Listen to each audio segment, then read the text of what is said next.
الحرقان والشياط اشتغل خلاص في 100 عقبة بسبب صفقات النادي الاهلي، ويا ريتهم اشتغلوا من الاول، اصلا كنا عرفنا نيتهم اللي احنا اصلا عارفينها ومتأكدين منها.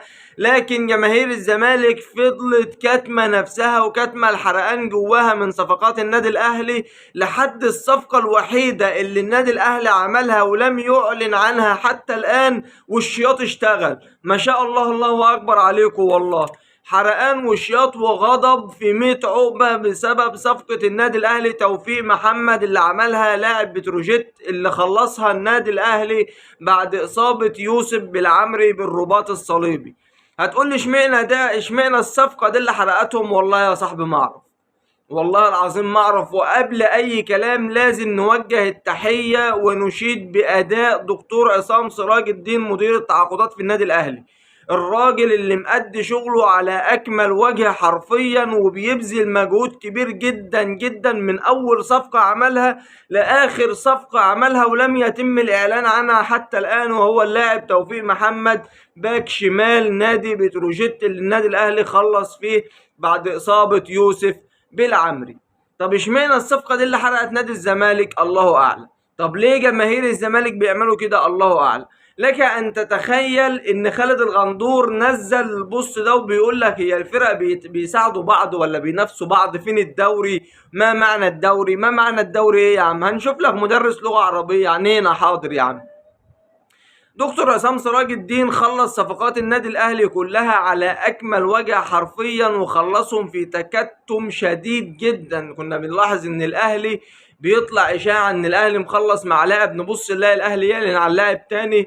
طبعا صفقات النادي الاهلي هي سفيان بن جديده المهاجم المغربي، مهاجم المغرب الفاسي السابق ومهاجم النادي الاهلي الحالي، مهاجم سفاح بمعنى الكلمه، وان شاء الله نتمنى ان احنا نشوفه مع النادي الاهلي ويلعلع كمان وكمان مع النادي الاهلي باذن الله، سواء في بطوله الدوري او في بطوله البط الكيني اللي احنا هنلعب فيها. اي خدمه يا عم، انا اللي بقولها لك اهو.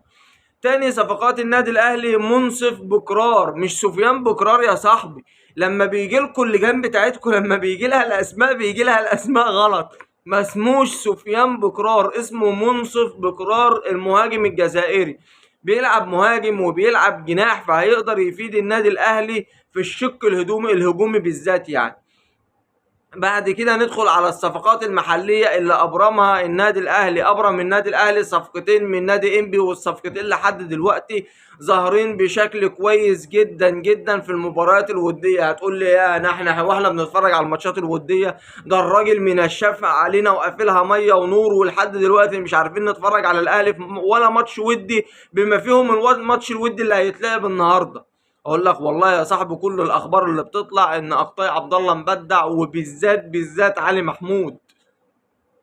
علي محمود لاعب خط الوسط مبدع مع النادي الاهلي ومسجل هدف في المباراه الاخيره، المباراه اللي كانت قدام بدلونا الاسباني، ومسجل هدفين في الماتشين الوديين اللي اتلعبوا في القاهره قبل ما يسافروا معسكر اسبانيا. فالصفقات لحد دلوقتي سفيان بن جديده، منصف بكرار، علي محمود، اقطاع عبد الله، واتختمت في الاخر بمين؟ اكرم توفيق. صفقة عليها كلام كتير يعني، حتى انا ملاحظ ان 70% من جماهير الاهلي مش راضيين عن الصفقة دي. بس احنا بندعم اي لاعب يلبس تيشيرت الاهلي، اي لاعب يلبس تيشيرت الاهلي هندعمه وهنشوف يا عم. هي ما شاء الله يا عم، هي ما شاء الله يا عم، يا عم مش هنتكلم يا عم وهنقفل بقنا يا عم. نيجي بعد كده النادي الاهلي امبارح اعلن التعاقد مع محمود صلاح. محمود صلاح اللي بيلعب في الشق الهجومي برضه، لاعب غزل المحله ونجم غزل المحله. النادي الاهلي بيتعاقد معاه خلاص رسميا لمده 5 مواسم. النادي الاهلي عمل ميركاتو كويس في الميركاتو الصيف الحالي، عمل ميركاتو كويس جدا في الصفقات. لكن من وجهة نظري ان النادي الاهلي بص للشق الهجومي فقط. النادي الاهلي لحد دلوقتي لم يبرم صفقة دفاعية سوى توفيق محمد اللي لم يتم الاعلان عنه. وكمان النادي الاهلي ما بدأش التفاوض معاه الا بعد ما اصابة يوسف بالعمري بالرباط الصليبي، لان انت مش هينفع تكون تتكمل في الباك الشمال عندك بكريم الدبيس واحمد نبيل كوكا وكريم فؤاد، خصوصا ان كريم فؤاد اصلا مركزه الاساسي باك يمين، وغير كده اصاباته كتير جدا جدا. ربنا يثبته والله بجد في الملعب، لان اللاعب ده حرفيا خامة كويسة جدا كريم فؤاد، خامة كويسة جدا جدا جدا، بس الزمن بقى يلا. فدي صفقات النادي الاهلي. لم يتم الاعلان عن صفقة توفيق محمد حتى الان، بس خلاص بنسبة 100% توفيق محمد لاعبا في النادي الاهلي. والنهاردة كان بيجري الكشف الطبي في احد المستشفيات في القاهرة تمهيدا لاعلان الانضمام للنادي الاهلي.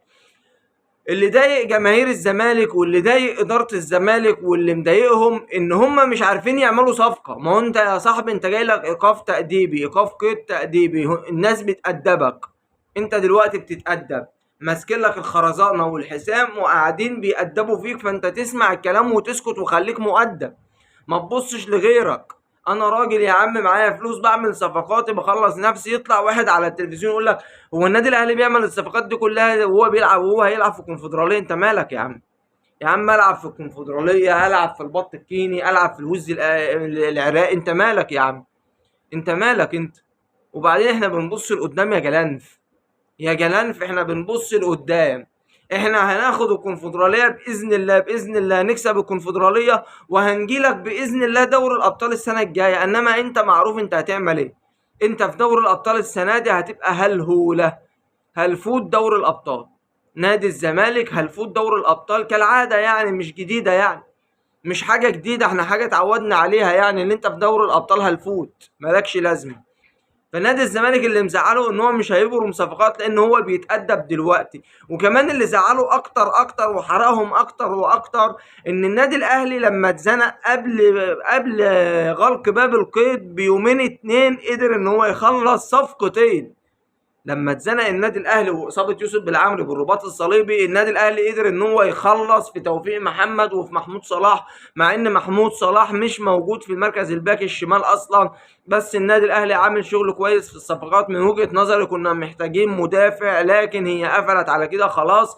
نتمنى التوفيق لكل اللعيبه اللي موجوده في كل المراكز، وان شاء الله تعملوا موسم كويس وتردوا على كل اللي انتقدوكم الموسم اللي فات، وتردوا على اللي انتوا عملتوه الموسم اللي فات، لان الموسم اللي فات ده ما كانش هو النادي الاهلي. احنا عايزين نرجع ونشوف النادي الاهلي بينيم نادي الزمالك. لا، نادي الزمالك كده كده احنا بننيمه، يعني بينيم الدوري المصري وبينيم افريقيا من المغرب، وباذن الله لنا عوده.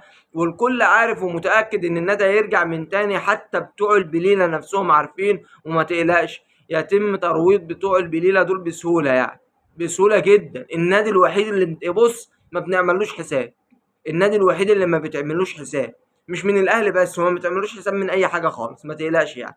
لو وصلت لحد هنا يا صاحبي ارزع اللايك المتين عشان هيفرق مع اخوك، واكتب لي رايك في التعليقات. ايه رايك في صفقات النادي الاهلي، خصوصا صفقه اكرم توفيق وصفقه محمود صلاح وصفقه توفيق محمد اللي النادي الاهلي لم يتم الاعلان عنها، اللي تسببت في حرقان نادي الزمالك وحرقان جماهير نادي الزمالك. وبالمناسبه صحيح احنا كلمنا صيدليات كتير هيشتغلوا عليكم الايام اللي جايه، علشان ده يبقى باب رزق ليهم ان شاء الله. ما تنسوش تروحوا انتوا، بس قول لهم صفقه توفيق محمد، هو هيطلع هيديك على طول، ما تقلقش يعني. لو وصلت لحد هنا شكرا لوجودك ودعمك، سلام.